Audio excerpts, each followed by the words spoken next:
Hi and good morning, and another update from Ian Wallace at seekingchange.co.uk.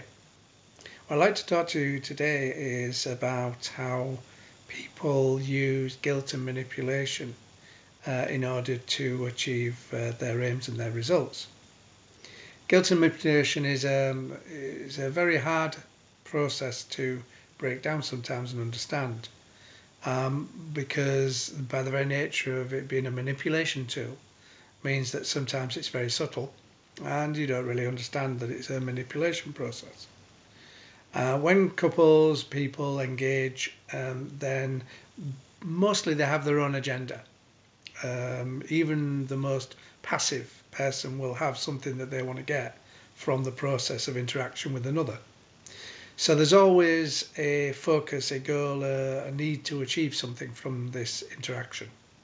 So we're all doing that to a certain degree.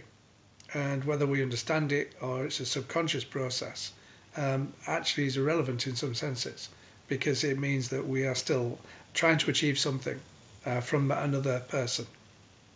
So when we use guilt as a manipulation tool, it's sometimes used because the person knows that they're doing it, which obviously is abusive, or it's done through a process of subconscious interactions and reactions.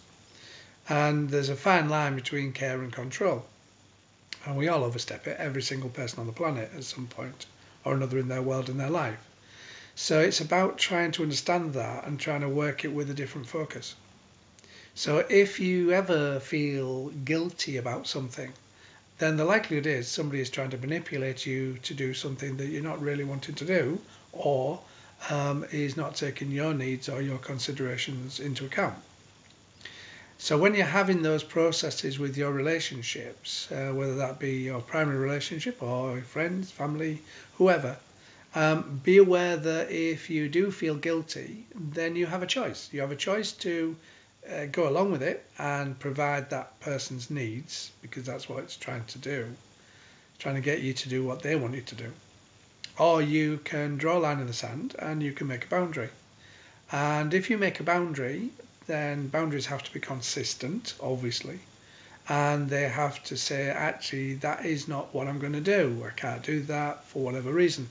But when you put a boundary in with a manipulator, you do have to have some idea of why you're putting the boundary in.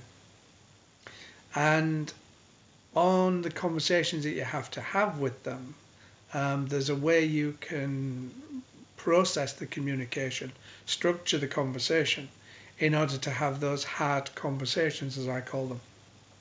And the process to do that is on the website.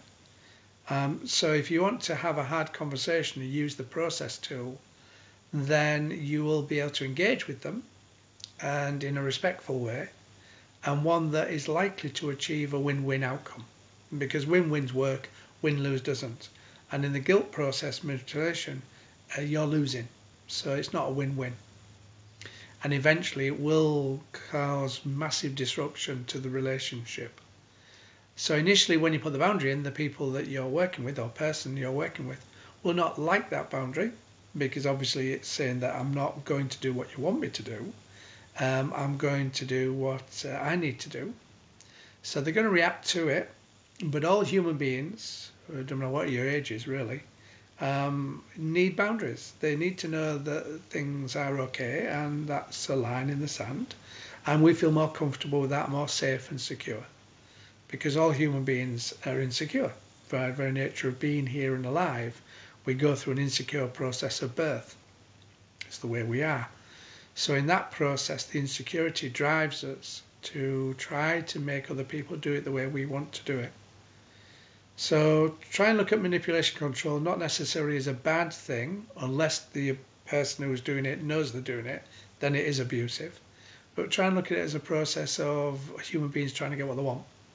And if you use some of the tools I've got on the website, seekingchange.co.uk, you'll be able to have a happier life with that process. Take care, look after yourselves, and I'll speak to you again soon. Thanks a lot. Bye.